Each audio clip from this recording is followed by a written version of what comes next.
हर दिन एक परिवार को जंगल में मटन बिरयानी चढ़ानी होती थी। अगर किसी दिन ये नियम टूट जाता तो कभी सूखा पड़ता, कभी बीमारी फैलती, तो कभी जानवर गांव पर हमला कर देते।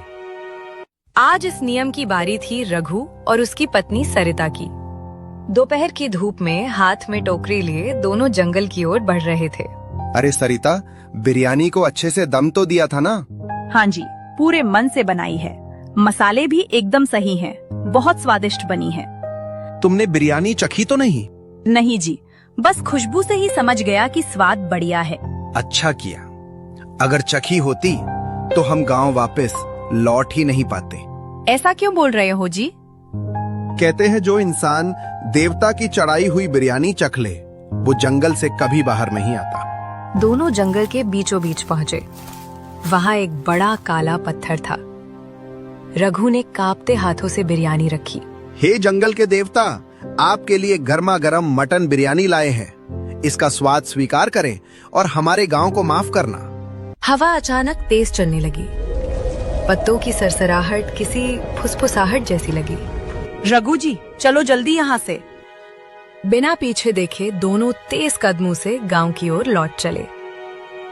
उसी सोनापुर गांव में दो नौजवान रहते थे, रोहित और गोपाल। दोनों बचपन के दोस्त थे। हर शाम बस्ती के कोने में लगे कमलू की भेलपुरी के ठेले पर बैठकर गपशप करते थे। उस दिन भी दोनों वहीं बैठे थे। अरे भाई कमलू, तुम्हारी भेलपुरी तो गजब की है। खाकर पूरा मन खुश हो जाता है।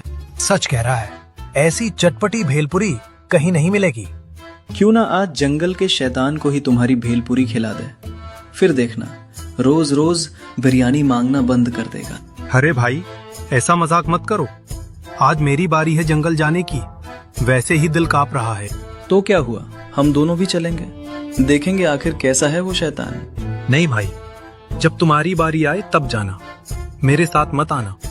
अगर तुम्हें कुछ हो गया तो गांव वाले मुझे जिंदा नहीं छोड़ेंगे।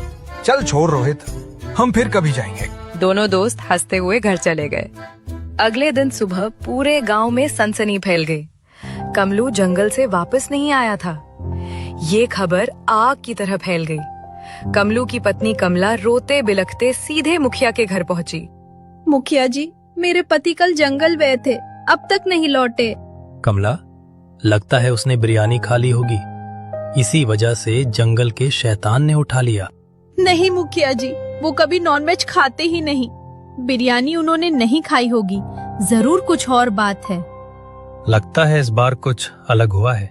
कहीं ये आने वाली बड़ी मुसीबत का संकेत तो नहीं? अफवाह मत फैलाओ। आज ही 4 आदमी जंगल में भेजते हैं, देखते हैं क्या पता चलता है।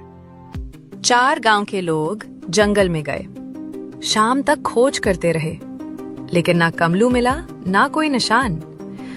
थके हारे वे लौट आए। धीरे धीरे गांव ने इस बात को सच मान लिया, लेकिन सच्चाई कुछ और ही थी। कमला अपने घर में चुपचाप बैठी थी, आंखों में आंसू और मन में तूफान। कमलू जी, आप कहाँ हो? तभी उसके मन में एक खतरनाक विचार आया। अगर आज मैं खुद जंगल जाऊं और जब वो शैतान बिरयानी लेने आए तो उसका पीछा करूं, शायद वही मुझे कमलू जी तक पहुंचा दे। कमला ने उसी पल फैसला कर लिया। वो उठी और गांव के एक आदमी के पास जाकर बोली, भैया, आज जंगल में बिरयानी लेकर कौन जाने वाला है? आज तो जंगल जाने की बारी गोपाल की है। ठीक है भैया, अब मैं चलती हूँ। वो तुरंत गोपाल को ढूंढने निकल पड़ी। रास्ते में उसने देखा गोपाल सिर पर टोकरी रखे जंगल की ओर जा रहा था।